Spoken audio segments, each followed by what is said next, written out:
বলছে ভোটের দিন বিজেপির লোকেরা ইলেকশন কমিশনের লোক সেজে মনিটরিং সেলে বসে থাকবে।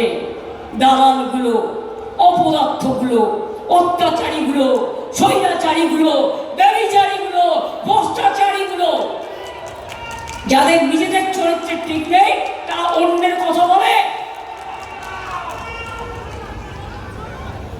সারা পৃথিবীতে মানুষ জানে এদের কি চরিত্র, সারা দেশের মানুষ জানে এদের কি চরিত্র। এই করে ইলেকশনে দখল করবেন, তাহলে আমাকে জেলে পাঠিয়ে দিন না, আমি জেলে বসে বেশি ভোট পাবো। আর নাড়ে গুলি করে মেরে দিন। আমার উপর আপনাদের এত রাগ কেন? আপনারা অ্যান্টি উইমেন, আপনারা মেয়েদের দেখতে পারেন না।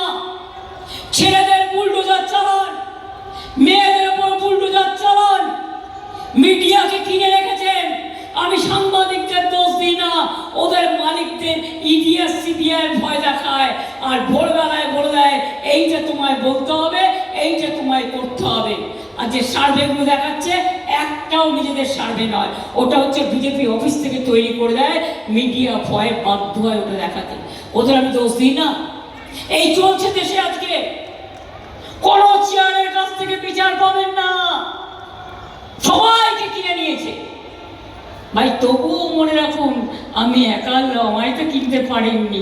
আজকে আমার কাছে খবর এলো সিএস ডিজিরা যাচ্ছে জেলায় জেলায় গিয়ে অন্যান্যদের যারা জেলায় আছে, জেলা প্রশাসন, তাদেরকে বলা হচ্ছে তৃণমূল কংগ্রেসের যারা বুথ এজেন্ট হবে, যারা ইম্পর্টেন্ট ওয়ার্কার আছে, তাদের সবাইকে গ্রেপ্তার করতে হবে গ্যাজা কেসে। আমি বলি নিজেরা অনেক গাঁজা খাও তো, তাই গ্যাজা কেস খুঁজছো? লজ্জাও করে না। রিটায়ার্ড দুটো অফিসার এখানে বসে আছে, নির্লজ্জ বেহায়া। আরো লেটেস্ট খবরের আপডেট পেতে ফলো করুন রাতদিন.in।